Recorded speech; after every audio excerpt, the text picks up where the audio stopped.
कथा कराने की सामग्री बताए. सत्यनारायण ની કથા કરવાની સામગ્રી બતાય.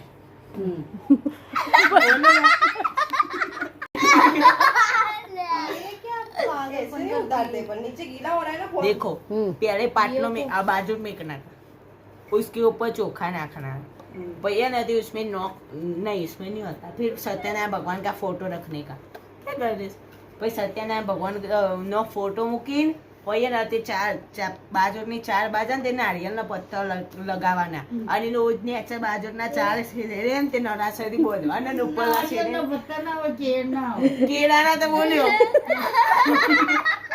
પછી ઉપર નરાસરી બોધવાના પછી ત્યાં આગળ બીજો પાટલો મૂકવાનો, એના પર લાલ કપડું પાથરવાનું, એના પર ઘઉં પાથરવાના, પછી તે બધા પડિયામાં કાજુ દ્રાક્ષ, પછી એક ભૂખું નારિયેળ, પછી ફળ એવું બધું ગોઠવી દેવાનું. પછી કૃષ્ણ ભગવાનની મૂર્તિ હોય ને એના પંચામૃતથી ધોવાની, પછી ચોખ્ખા પાણીથી ધોવાની, પછી કપડાં પહેરાવી નરાસરી મૂકીને, ફૂલ મૂકીને, ચોખા મૂકીને, અબીલ ગુલાલ મૂકીને પછી મૂકી દેવાના એક પડિયામાં. પછી ત્યાં હોપાડી દેવાની. ગણેશ રિદ્ધિ સિદ્ધિ ને પંચામૃતથી ધોવડાવીને, પાણીથી ધોવડાવીને પછી પછી તે પડિયામાં ને તે પેલું એ કહેવાય શું કહેવાય પેલું આસુપાલનનું પત્તું મૂકીને એના ઉપર મૂકીને ત્રણ નેની નરાસરી પહેરાવીને જણાઈ મૂકીને જણીના પોચ ચોલ્લા કરીને અબીલ ગુલાલ લગાવીને ચોખા લગાવી એ મૂકી દેવાની. પછી ચૈનાના કંકુણ ચોલ્લા કરવાના, ચોખા ચડાવવાના, અબીલ ગુલાલ ફૂલ ચડાવવાના, અબીલ ગુલાલ ચાપે મૂકી દેવાનું. પછી સત્યનારાયણ કથાની ચોપડી આવે ને એમાં 5 અધ્યાય આવે એને વાંચવાના,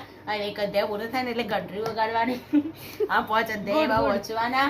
પછી નથી બધું પતી જાય ને એટલે નથી આરતી કરવાની. અમે મા પ્રસાદ બનાવી દઉં ને એ આગળ મૂકીને ખાઈ જવાનું.